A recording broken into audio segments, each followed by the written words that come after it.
नमस्कार मित्रांनो, कसे आहात सगळे? मस्त मजेत ना? आज आपण पाहणार आहोत 11th standard chemistry lesson number 2 that is analytical chemistry आणि त्यामध्ये आपण पाहणार आहोत topic 2.6 limiting reagent. So let us start. या ठिकाणी जर आपण पाहिलं तर हा पॅराग्राफ थोडासा मोठा आहे. सो आपण आधी थोडक्यात लिमिटिंग रिएजंट म्हणजे काय हे समजून घेऊया. आता या ठिकाणी लिमिटिंग आहे. लिमिट म्हणजे काय? मर्यादा. काहीतरी मर्यादा आहेत, काहीतरी लिमिट आहे. बरं, आता आपण हे सगळं केमिस्ट्रीमधलं पाहतोय म्हणजे नक्कीच या ठिकाणी केमिकल रिॲक्शन्स असणार आहेत. मग केमिकल रिॲक्शनमध्ये काय असतं? रिॲक्टंट आणि प्रोडक्ट. आता सपोज की या ठिकाणी माझ्याकडे ए आणि बी हे दोन काय आहेत? रिॲक्टंट. आणि यापासून मला सी आणि डी हे दोन काय मिळतात? प्रोडक्ट मिळतात. सो आता ही रिॲक्शन कंप्लीट करण्यासाठी मला एका ठराविक अमाऊंटमध्ये ए पाहिजे, एका ठराविक अमाऊंटमध्ये बी पाहिजे, तेव्हाच या दोघांची रिॲक्शन होऊन मला सी आणि डी एका ठराविक अमाऊंटमध्ये मिळणार आहेत. ओके. सो सपोज की माझ्याकडे हे जे ए आहे ते मला रिॲक्शन कंप्लीट करण्यासाठी आवश्यक आहे ते म्हणजे किती ग्राम? 5 ग्राम. ओके, सपोज करा. आणि जो बी आहे तो मला रिॲक्शन कंप्लीट करण्यासाठी हवा आहे 10 ग्राम. ओके. बट आता या ठिकाणी काय झालं की लॅबोरेटरीमध्ये जेव्हा मी पाहिलं तेव्हा माझ्याकडे या ठिकाणी एवढी अवेलेबिलिटी नाही आहे. मग मी काय केलं? माझ्याकडे जेवढे सामान होतं तेवढं मी कलेक्ट केलं. सो ते कलेक्ट केल्यानंतर मला कळलं की या ठिकाणी हे जे ए आहे तर ते 5 ग्राम आहे, मात्र जे बी आहे तर ते माझ्याकडे फक्त 7 ग्रामच अवेलेबल आहे. आता या ठिकाणी आवश्यकता कितीची आहे? 10 ग्रामची. बट अवेलेबल किती आहे? 7 ग्राम. मग या ठिकाणी आपली रिॲक्शन व्यवस्थित होईल का? नाही होणार. मग आपल्याला काय करावं लागेल? या ठिकाणी जेवढं ए आहे तर तेवढं आपल्याला पुरेसं आहे तर ते आपण घेणार आहोत आणि बी आपण फक्त 7 ग्राम घेणार. म्हणजे जी रिॲक्शन होणार तर ती किती ग्रामसाठीची होईल? 10 ग्रामसाठीची होईल का 7 ग्रामसाठीची होईल? ऑब्वियसली 7 ग्रामसाठीची होईल. म्हणजे रिॲक्शन पूर्ण व्यवस्थित झाली आहे का? नाही झाली आहे. आता रिॲक्शन किती ग्रामची होईल किंवा प्रोडक्ट किती तयार होईल हे कोण डिसाईड करणार? ए का बी? ऑब्वियसली बी डिसाईड करणार. कारण आपल्याकडे बीची पूर्ण अमाऊंट आहे का? नाही. बीची अमाऊंट कमी आहे म्हणजे प्रोडक्ट पण किती तयार होणार? कमी तयार होणार. म्हणजे सपोज की ज्या ठिकाणी मला 15 ग्राम प्रोडक्ट मिळणार होतं त्या ठिकाणी मला किती ग्राम प्रोडक्ट मिळते? फक्त 12 ग्राम मिळते. म्हणजे याचा इफेक्ट कोणावरती पडला? प्रोडक्टवरती पडला. मग अशाच पद्धतीने या ठिकाणी बी किती अमाऊंटमध्ये आहे? कमी अमाऊंटमध्ये आहे, आवश्यकतेपेक्षा कमी आहे आणि त्यामुळे प्रोडक्ट पण आवश्यकतेपेक्षा कमी तयार झालं. म्हणजेच या ठिकाणी हा जो बी आहे याच्यावरून किती प्रोडक्ट तयार होणार हे डिसाईड झालं. सो असा जो काही रिॲक्टंट असतो त्याला आपण म्हणतो लिमिटिंग रिएजंट. कारण या बीमुळे किती प्रोडक्ट तयार होणार आहे याच्यावरती एक लिमिट तयार झालं की 12 ग्रामपेक्षा जास्त आपण तयारच करू शकत नाही कारण बी आपल्याकडे 7 ग्रामच आहे. ॲक्च्युअल किती पाहिजे होतं? 10 ग्राम. बट आहे किती ग्राम? 7 ग्राम. आणि यामुळे आपण 7 ग्राम बी वापरूनच फक्त 12 ग्राम प्रोडक्ट तयार करू शकतो. आणि या ठिकाणी एक लिमिट तयार होते की त्याच्यावरती आपण प्रोडक्ट तयार करू शकत नाही का तर आपल्याकडे तेवढं रिॲक्टंटच नाही आहे. सो या बीने काय केलं? या पूर्ण रिॲक्शनला लिमिटेड केलं. ओके. सो त्याच्यामुळे या ठिकाणी बी काय झालं? Limiting reagent. आणि जेव्हा रिॲक्शन पूर्ण होणार ए आणि बी जेव्हा रिॲक्ट होणार, हे 7 ग्रामवालं बी जेव्हा रिॲक्ट होणार, सी आणि डी आपल्याला जेव्हा मिळणार तेव्हा या रिॲक्शनमध्ये हा बी कम्प्लिटली संपलेला असणार आहे, पूर्ण त्याच्यामध्ये वापरला गेलेला असणार आहे. ओके. अजिबात बी या ठिकाणी शिल्लक नसणार आहे. So at the end of the reaction हा बी पूर्ण कन्झ्युम झालेला असणार आहे रिॲक्शनमध्ये. सो इन धिस वे हे एक एक्झाम्पल आहे. तुम्हाला जर या एक्झाम्पलमधून नसेल कळलं तर आपण एक डेली लाईफमधलं एक्झाम्पल घेऊया. सपोज की एकदम डेली लाईफमध्ये आपण काय पितो? चहा पितो. ओके. सो आता जर या ठिकाणी आपण पाहिलं चहा बनवण्यासाठी सिंपल मटेरियल काय आहे? पाणी लागतं, दूध लागतं, चहा पावडर आणि साखर. आपण सध्या पाण्याला बाजूला ठेवूया. आपण फक्त दूध, साखर आणि चहा पावडरचा विचार करूया. पाणी आपण टाकणार आहोतच पण त्याला आपण बाजूला ठेवूया. सो सपोज की आपल्याला चहा बनवायचा आहे. आता या ठिकाणी रिॲक्टंट काय काय असणार आहे? मिल्क आपण वापरणार आहोत, चहा पावडर आपण म्हणजे टी पावडर आपण वापरणार आहोत, टीपी लिहिते मी यासाठी, आणि सोबतच आपण वापरणार आहोत ते म्हणजे शुगर. हे 3 रिॲक्टंट जेव्हा एकत्र येतील तेव्हा मला मिळणार आहे माझं टी. ओके. टी तयार होणार आहे. मग आता या ठिकाणी जर आपण पाहिलं सपोज आपल्याला 1 कप चहा तयार करायचा आहे. ओके. 1 कप चहा तयार करण्यासाठी सपोज हे ॲक्च्युअल मेजरमेंट मी या ठिकाणी घेत नाही आहे, जस्ट मी तुम्हाला काही नियर बाय व्हॅल्यूज देते जेणेकरून तुम्हाला एक्झाम्पल समजेल. सो सपोज की 1 कप चहा तयार करण्यासाठी मला या ठिकाणी 50 ml ऑफ मिल्क पाहिजे. ओके. त्यासोबतच मला या ठिकाणी सपोज करा की 2 ग्राम ऑफ चहा पावडर म्हणजेच 2 ग्राम ऑफ टी पावडर पाहिजे आणि या ठिकाणी 4 ग्राम ऑफ शुगर पाहिजे. ह्या मी साधारणतः सेम व्हॅल्यूज म्हणजे जवळपास व्हॅल्यूज घेतलेल्या आहेत, योग्य आपल्याला इक्वेशन नीट समजावं यासाठी. असा चहा करू नका, चहा बनणार नाही. सो आता या ठिकाणी जर आपण पाहिलं तर या सगळ्या व्हॅल्यूज ॲक्च्युअल पाहिजेत मला 1 ग्राम ऑफ चहा 1 कप ऑफ चहा तयार करण्यासाठी. बट या ठिकाणी काहीतरी प्रॉब्लेम झाला आहे आणि माझ्याकडे चहा पावडर फक्त आणि फक्त 1च ग्राम प्रेझेंट आहे 2 ग्रामच्या ऐवजी.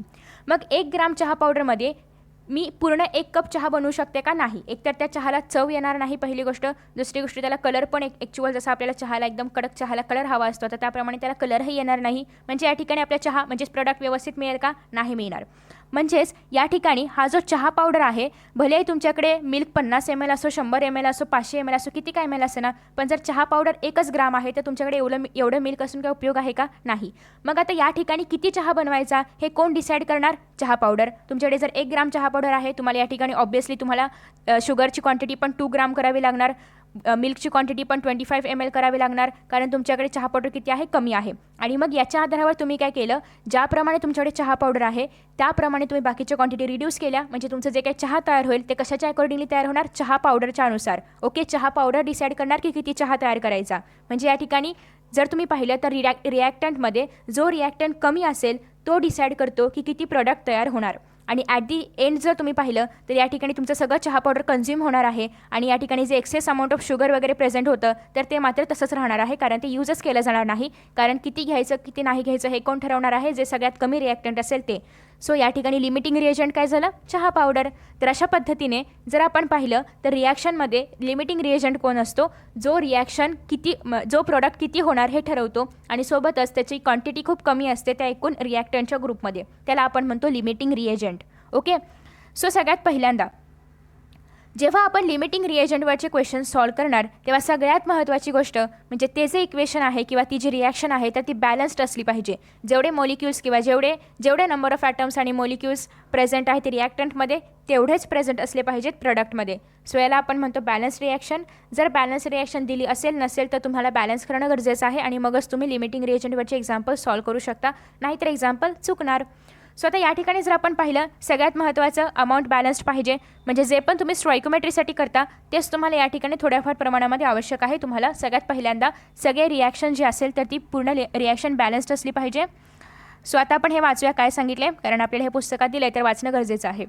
When a chemist carries out a reaction, जेव्हा एखादा केमिस्ट्रीचा व्यक्ती ज्याला आपण केमिस्ट म्हणतो तर तो जेव्हा एखादी रिॲक्शन करत असतो तर तेव्हा ज्याला आपण मराठीमध्ये रसायनशास्त्रज्ञ म्हणतो तर the reactants are not usually present in exact stoichiometric amounts. So जे रिॲक्टंट असतात ते एक्झॅक्ट स्टॉइकोमेट्रिक अमाऊंट्समध्ये असतील का? नाही. स्टॉइकोमेट्री म्हणजे काय हे आपण प्रिव्हियस व्हिडिओमध्ये पाहिलेलं आहे. That is in the proportions indicate by the balanced equation. म्हणजेच त्या ठिकाणी जेव्हा पण आपल्याला रिॲक्शन दिली जाईल तेव्हा असं काही नाही की दरवेळी ती रिॲक्शन तुम्हाला बॅलन्स्ड दिलीच जाईल, तर असं काही नाही. सो त्याच्यामुळे सगळ्यात पहिल्यांदा रिॲक्शन बॅलन्स केली पाहिजे. Because the goal of a reaction is to produce the maximum quantity of a useful compound from the starting materials, frequently a large excess of one reactant is supplied to ensure that the more expensive reactant is completely converted into desired product. आता हे सगळं तुम्ही जास्त लक्षात ठेवायची गरज नाही, कारण तुम्हाला याच्यावरती जास्त करून प्रॉब्लेम्स विचारले जाणार, हे सगळं लिहायला तर येणार नाही आहे. जस्ट आलंच तर रिमेटिंग रिएजंटवरती एखादी शॉर्ट नोट, बट त्यासाठी तुम्हाला एवढं सगळं लिहायची गरज नाही आहे. तुम्ही तुमच्या भाषेमध्ये पण कन्वर्ट करू शकता. आता या ठिकाणी तुम्ही जर सगळं रीड केलं तर बेसिकली काय सांगितलं आहे की काही रिॲक्टंट एक्सेसिव्ह अमाऊंटमध्ये असतात, काही रिॲक्टंट कमी अमाऊंटमध्ये प्रेझेंट इन लेसर अमाऊंटमध्ये प्रेझेंट असतात आणि हे जे लेसर अमाऊंटवाले आहेत तर ते ठरवणार की किती प्रोडक्ट तयार होणार आहे. Okay, simple.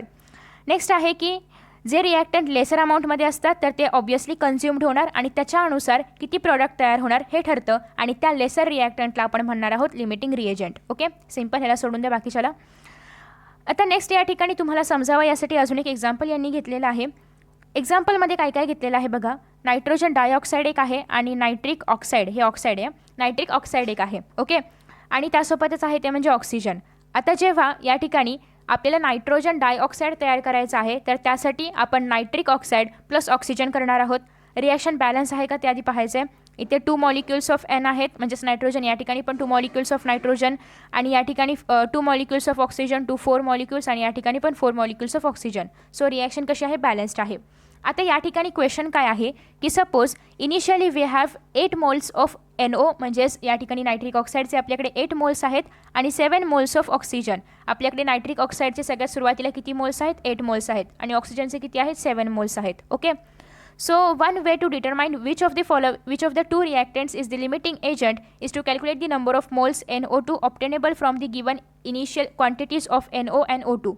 मग आता या ठिकाणी आपल्याकडे 8 मोल्स ऑफ NO आहे, 7 मोल्स ऑफ O2 आहे. मग तुम्ही जर वरवर पाहिलं तर तुम्हाला कळेल की या ठिकाणी तुम्हाला असं वाटेल की या ठिकाणी ऑक्सिजन कमी आहे, बट असं काही नाही आहे. ऑक्सिजन लिमिटिंग रिएजंट आहे की नायट्रिक ऑक्साईड रिएजंट आहे हे पाहण्यासाठी आधी आपल्याला हे आपण जर 8 मोल्स घेतले तर आपल्याला ॲक्च्युअल ह्याचे किती मोल्स मिळत आहेत आणि हे 7 मोल्स घेतल्यानंतर ह्याचे किती मोल्स मिळत आहेत, म्हणजेच प्रोडक्टचे किती मोल्स मिळत आहेत, हे जेव्हा आपण फाइंड आउट करू तेव्हाच आपल्याला ॲक्च्युअल लिमिटिंग रिएजंट कोणता आहे हे कळेल. या ठिकाणी तुम्ही जस्ट 8 मोल्स आहेत आणि 7 मोल्स आहेत याच्या आधारावरती ऑक्सिजनला लिमिटिंग रिएजंट ठरवू शकत नाही, कारण ती मेथडच नाही आहे. मेथड काय आहे की याच्या 8 मोल्सने आपल्याला याचे किती मोल्स मिळत आहेत आणि याच्या 7 मोल्सने आपल्याला या प्रोडक्टचे किती मोल्स मिळत आहेत हे जेव्हा आपण फाइंड आउट करू आणि त्यामध्ये ज्याच्यामुळे कमी मोल्स मिळतील प्रोडक्टचे तर ते असणार आहे limiting reagent. Okay, so first of all आता आपण स्टेप बाय स्टेप सॉल्व करूया. फ्रॉम द प्रेसिडिंग डेफिनेशन आपण आत्ताच डेफिनेशन पाहिली की we see that the limiting reagent will yield the smaller amount of the product. Obviously limiting reagent limited प्रमाणामध्ये असणार आहे, कमी प्रमाणामध्ये असणार आहे आणि त्यामुळे कमी प्रोडक्ट तयार होणार आहे. सो आता आपण हे जे आपल्याकडे दोन रिॲक्टंट आहेत नायट्रिक ऑक्साईड आणि ऑक्सिजन दोघांमधले जे मोल्स आहेत तर त्याच्या कंपॅरेटिव्हली आपल्याला नायट्रोजन डायऑक्साईडचे मोल्स किती मिळत आहेत हे आपण फाइंड आउट करूया. सो आपल्याकडे आहे 8 mole of nitric oxide. Okay, multiply by आपण करणार आहोत 2 mole of nitrogen dioxide divided by 2 mole of nitric oxide. या ठिकाणी सिंपल आपण क्रॉस मल्टिप्लिकेशन वापरतो आहोत. क्रॉस मल्टिप्लिकेशननी या ठिकाणी जे आपल्याकडे 2 मोल्स आहेत तर 2 मोल्स या ठिकाणी कट होणार आहेत आणि ॲट दी एंड आपल्याला मिळणार आहे 2 1 2 2 2 4. ओके, आणि 4 2 8. सो ॲट दी एंड आपल्याला मिळणार आहे 8 मोल ऑफ NO2. म्हणजे जेव्हा आपण NO घेऊ 8 मोल तेव्हा आपल्याला 8 मोल ऑफ NO2च मिळणार आहे. आता ही थोडी लॉंग प्रोसेस आहे. तुम्हाला जर MCQजमध्ये करायचं असेल तर मी अजून एक छोटीशी ट्रिक सांगेन जी तुम्हाला याच्यानंतर पाहायला मिळेल. सो आता या ठिकाणी आपण काय घेतलं 8 मोल ऑफ जेव्हा आपण नायट्रिक ऑक्साईड घेतोय तर तेव्हा त्यापासून आपल्याला 8 मोल ऑफ नायट्रिक डायऑक्साईड मिळते. दुसरी गोष्ट आता आपण दुसऱ्यांदा घेणार आहोत ते म्हणजे ऑक्सिजन. आता जर आपण 7 मोल ऑफ प्रश्नामध्ये दिलेला आहे 7 मोल, सो 7 मोलच घ्यायचं. 7 मोल ऑफ ऑक्सिजन जेव्हा आपण घेतोय तेव्हा आपल्याला काय बघायचं आहे किती मोल ऑफ नायट्रोजन डायऑक्साईड मिळते. प्रश्नामध्ये किती दिलेले आहेत 2 मोल्स. हां, अजून एक गोष्ट तुम्ही म्हणाले या ठिकाणी 2 कुठून आले तर हे तुम्हाला रिॲक्शनमध्ये इथे दिलेले आहेत आणि हेच 2 आपण वापरणार आहोत. हे काय आहे स्टॉइकोमेट्रिक कोइफिशियंट याला आपण म्हणतो स्टॉइकोमेट्रीमध्ये, बट या ठिकाणी आपण ह्याचा वापर मोल म्हणून करणार आहोत. ओके, स्टॉइकोमेट्रिक कोइफिशियंट म्हणजेच मोल असतं. सो आता या ठिकाणी जसं की आपण याआधी पण 2 मोल ऑफ NO2 घेतलं होतं त्याचप्रमाणे 2 मोल ऑफ NO2 आणि या ठिकाणी जर आपण पाहिलं तर ऑक्सिजन किती आहे 1. सो या ठिकाणी आपण घेतलेला आहे 1. आफ्टर दॅट रिॲक्शन केल्यानंतर 7 2 किती होणार आहे 14. सो आपल्याला ही जेव्हा रिॲक्शन होईल ॲट दी एंड आपल्याला 14 मोल ऑफ नायट्रोजन डायऑक्साईड मिळणार आहे. या ठिकाणी किती मिळाले होते 8 मोल, इथे किती मिळाले 14. कमी कोण आहे हे म्हणजे लिमिटिंग रिएजंट कोण असणार आहे एक्झॅक्टली नायट्रिक ऑक्साईड असणार आहे. म्हणजे याचा अर्थ लिमिटिंग रिएजंट कोण आलेला आहे नायट्रिक ऑक्साईड. तर अशा पद्धतीने आपण लिमिटिंग रिएजंट कोण आहे हे फाइंड आउट करतो. आता लिमिटिंग रिएजंट जर नायट्रिक ऑक्साईड आलं आहे तर याचा अर्थ O2 काय आहे एक्सेस अमाऊंटमध्ये आहे, म्हणजेच हे काय आहे एक्सेस रिएजंट आहे. ओके, सो हे झालं तुमची स्टेप बाय स्टेप प्रोसेस. आता जर आपल्याला इझिली फाइंड आउट करायचं असेल जास्त एवढी मोठी लॉंग प्रोसेस न करता तर आपण काय करायचं हे फक्त ऑब्जेक्टिव्हसाठी आहे. हा सब्जेक्टिव्हसाठी तुम्हाला हे पूर्ण सॉल्व करावं लागेल. तुम्ही जर MST CET किंवा नीट देणार असाल तर त्यासाठी ऑब्जेक्टिव्हमध्ये असं येईल नीट किंवा JEE वॉटेवर. सो आता या ठिकाणी तुम्ही जर पाहिलं तर हे किती मोल्स आहेत 2 मोल्स आहेत. हे किती मोल्स आहेत 2 मोल्स आहेत. म्हणजे सपोज की आपल्याला हे प्रश्नामध्ये सांगितलेलं आहे की 2 मोल्स ऑफ NO जर आपल्याला सांगितलेलं आहे प्रश्नामध्ये काय सांगितलं 8 मोल्स ऑफ NO तर ऑब्वियसली हे जर 8 असतील तर हे पण 8 असणार. बघा पुन्हा एकदा हे 2 मोल्स वापरलेले आहेत आणि हे 2 मोल्स वापरलेले आहेत. मग जर आपण याची अमाऊंट इन्क्रीज केली तर ऑब्वियसली याची पण अमाऊंट तेवढीच इन्क्रीज होणार आहे. मग जर आपण हे 2चे 8 केले दोनाच्या ऐवजी जर आपण या ठिकाणी 8 मोल ऑफ NO म्हणजे नायट्रिक ऑक्साईड जर घेतलं तर obviously 8 mole of nitrogen dioxide पण आपल्याला घ्यावं लागणार आहे. ओके, म्हणजे या ठिकाणी जर आपण 8 मोल ऑफ नायट्रिक ऑक्साईड घेतोय तर 8 मोल ऑफ आपल्याला काय मिळणार आहे नायट्रोजन डायऑक्साईड. मग या ठिकाणी तुम्ही नायट्रोजन ऑक्साईडसोबत आपल्याला 8 मोल ऑफ नायट्रिक ऑक्साईड मिळतात हे बाजूला लिहून ठेवायचं. दुसरी गोष्ट अशी आहे की या ठिकाणी जेव्हा 1 मोल ऑफ O2 आहे तेव्हा आपल्याला 2 मोल्स ऑफ NO2 मिळतात. 1 मोल ऑफ O2 आहे तेव्हा 2 मोल्स ऑफ NO2 मिळतात म्हणजे याच्या डबल मिळतात. आता आपल्याला प्रश्नामध्ये सांगितलं आहे की O2चे किती मोल्स आहेत 7 मोल्स. मग ऑब्वियसली मल्टिप्लाय बाय आपण काय करणार 2, कारण या ठिकाणी जेवढे O2 असतील त्याच्या डबल आपल्याला NO2 मिळतात. सो 7 मल्टिप्लाय बाय जेव्हा आपण 2 करू तेव्हा आपल्याला काय मिळते 14. म्हणजे जेव्हा आपण 7 मोल्स ऑफ O2 रिॲक्ट करू तेव्हा आपल्याला 14 मोल्स ऑफ नायट्रोजन डायऑक्साईड मिळणार आहे. इथे किती मिळत होते 8, इथे किती मिळाले 14. म्हणजे ऑब्वियसली NO काय येणार आहे लिमिटिंग रिएजंट. सिम्पल. सो एवढं सगळं लिहिण्यापेक्षा तुम्ही डायरेक्टली असं पण करू शकता, बट ही कुठे ऑब्जेक्टिव्हमध्ये तुम्ही असं करू शकता सिम्पल वेने. सब्जेक्टिव्ह जर तुमचा पेपर असेल बोर्डचा पेपर असेल तर तुम्हाला मात्र हे सगळं सॉल्व करावं लागेल कारण तुम्हाला त्या ठिकाणी स्टेप्सला मार्क्स आहेत. ओके, सो ऑब्जेक्टिव्हसाठी हे बेस्ट मेथड आहे, तुम्ही हेच वापरू शकता. नेक्स्ट तुम्हाला बुकमध्ये एक छोटंसं एक्झाम्पल दिलं आहे, त्याच्यामध्ये एकाच एक्झाम्पलमध्ये बरेचसे प्रश्न ॲड केलेले आहेत आता हे एक्झाम्पल आपण बघूया.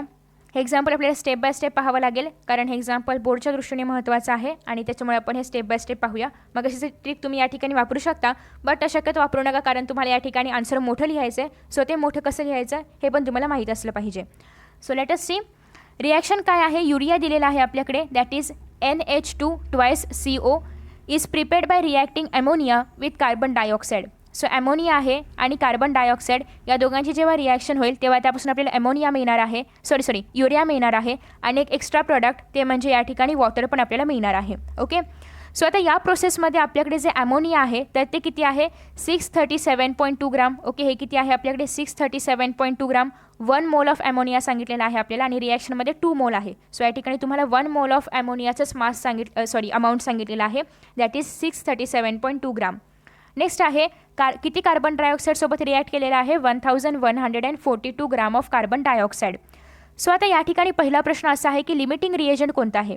आता या ठिकाणी लिमिटिंग रिएजंट फाइंड आउट करण्यासाठी पहिली स्टेप काय आहे की आपल्याला दिलेला पहिला रिॲक्टंटमुळे प्रोडक्टचे किती मोल्स तयार होत आहेत हे फाइंड आउट करायचं आणि दुसऱ्या रिॲक्टंटच्या मोल्समुळे प्रोडक्टचे किती मोल्स तयार होत आहेत हे फाइंड आउट करायचं. ज्याच्यामुळे कमी मोल्स तयार होतील प्रोडक्टचे ते असणार आहे limiting reagent. So let us see. आधी आपण ए सॉल्व करूया, मग बीकडे जाऊया, मग सीकडे जाऊया. सगळ्यात पहिल्यांदा NH3 म्हणजेच ॲमोनिया किती दिलेला आहे? 637.2 ग्राम. आता या ठिकाणी जर आपण पाहिलं, पहिल्यांदा आपण रिॲक्शनमध्ये येऊया पुन्हा. रिॲक्शनमध्ये जर आपण पाहिलं तर या ठिकाणी 2 मोल्स ऑफ जेव्हा आपण NH3 घेऊ तेव्हा आपल्याला 1 मोल ऑफ मिळणार आहे, दॅट इज युरिया. सो त्याच पद्धतीने जर आपण या ठिकाणी कोइफिशियंट वापरायचे असतील तर जेवढा मास असणार आहे NH3चं तेवढे त्याच्या प्रमाणात त्यामध्ये मोल्स प्रेझेंट असणार आहे आणि त्याच्या प्रमाणात मोल्स प्रेझेंट असणार आहेत युरियाचे. आता आपण फाइंड आउट करणार आहोत की या ठिकाणी युरियाचे किती मोल्स प्रेझेंट आहेत जेव्हा आपण रिॲक्शन करू ॲमोनियासोबत तेव्हा. सो आता moles of urea is equal to पहिल्यांदा काय घेणार आहोत आपण? किती ग्राम ऑफ ॲमोनिया प्रेझेंट आहे मल्टिप्लाय बाय करणार आहोत 1 mole of ammonia divided by 17 gram of ammonia. तर 17 ग्राम कुठून आलं? तर NH3चा मोलार मास आपल्याला फाइंड आउट करायचा आहे. मोलार मास आपण कसं फाइंड आउट करतो? याचा ॲटॉमिक नंबर काय आहे? 14 प्लस याचा ॲटॉमिक नंबर किती असतो? 1 मल्टिप्लाय बाय 3, कारण या ठिकाणी 3 हायड्रोजन प्रेझेंट आहेत. सो आपण या ठिकाणी करणार आहोत multiply by 3 is equal to आपल्याला मिळणार आहे 17. आता या ठिकाणी आपण अप्रॉक्सिमेटली 14 घेतले, बट ॲक्च्युली ते 14.03 असतं. ओके. सो आता या ठिकाणी आपण अप्रॉक्सिमेटली 14 घेणार आहोत. आफ्टर दॅट नेक्स्ट आहे मल्टिप्लाय बाय 1 मोल ऑफ या ठिकाणी NH2 आहे. ओके. मग 1 mole of urea divided by 2 mole of NH3. 2 मोल कुठून आला? जर आपण रिॲक्शनमध्ये पाहिलं तर रिॲक्शनमध्ये किती मोल्स ऑफ NH3 प्रेझेंट आहे? 2 मोल्स ऑफ प्रेझेंट आहे. सो या ठिकाणी आपण डिवायडेड बाय करणार आहोत 2 मोल्स. आता या ठिकाणी हे सेम आहे कट होणार. NH3 कट होणार. मग राहिले किती? तर या ठिकाणी 637.2 मल्टिप्लाय बाय 17.03 मल्टिप्लाय बाय हे 2 आणि डिवायडेड बाय 1. सो हे तुम्हाला एवढं सगळं मल्टिप्लिकेशन डिव्हिजन करायचं आहे आणि ॲट दी एंड तुम्हाला मिळणार आहे 18.71 मोल्स. तुम्ही या ठिकाणी फक्त 17 घेतले अप्रॉक्सिमेटली तरी पण चालणार आहे. फक्त या ठिकाणी उत्तरामध्ये पॉईंटमध्ये जरासे बदल होतील, बट तेवढा मायनर चेंज तुम्हाला चालू शकतो. ओके. सो या ठिकाणी 18.71 मोल्स मिळालेले आहेत आपल्याला युरियाचे जेव्हा आपण त्याला रिॲक्ट करू NH3 सोबत ॲमोनियासोबत तेव्हा.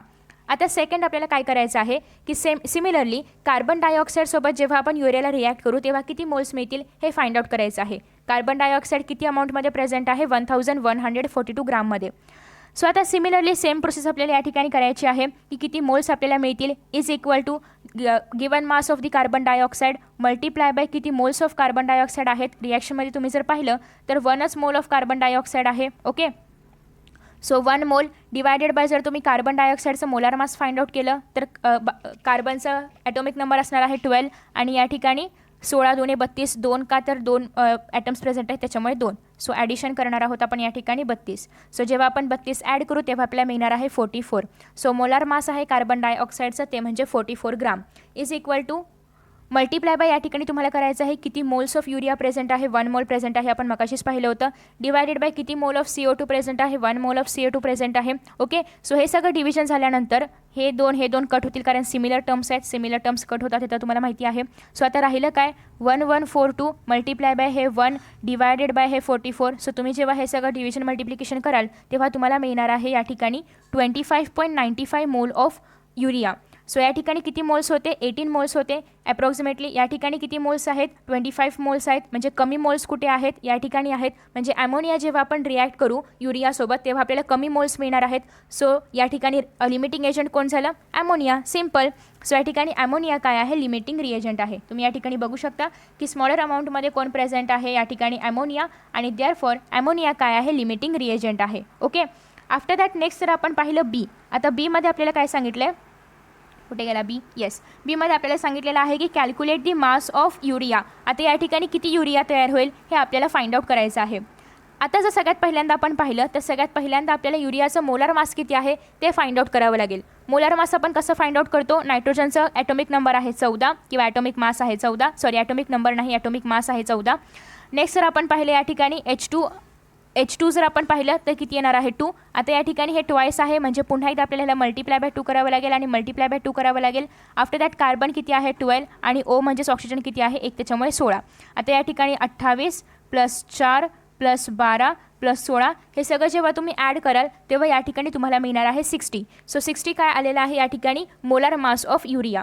सो आता या ठिकाणी जर आपण पाहिलं तर युरिया जे या ठिकाणी दिलेलं आहे याचे मोल्स आपण मगाशी फाइंड आउट केले होते आणि हे सगळे मोल्स आपण लिमिटिंग रिएजंटचे पकडणार आहोत. ओके. लिमिटिंग रिएजंटसोबत आपल्याला किती मिळालेलं आहे तेच आपण पुढे पकडणार आहोत, कार्बन डायऑक्साईडसोबत नाही. सो लिमिटिंग रिएजंटसोबत जेव्हा आपण रिॲक्ट केलं तर तेव्हा आपल्याला 18 मोल्स मिळाले. आता लिमिटिंग रिएजंटचेच का घ्यायचे, कारण जेव्हा जेवढे लिमिटिंग रिएजंटचे प्रेझेंट आहेत तेवढंच आपल्याला प्रोडक्ट मिळणार आहे, जास्त मिळणार नाही आहे. सो त्याच्यामुळे आपण लिमिटिंग रिएजंटसोबत या ठिकाणी याचं कंपॅरिझन करतोय किंवा लिमिटिंग रिएजंट आपण या ठिकाणी वापरणार आहोत.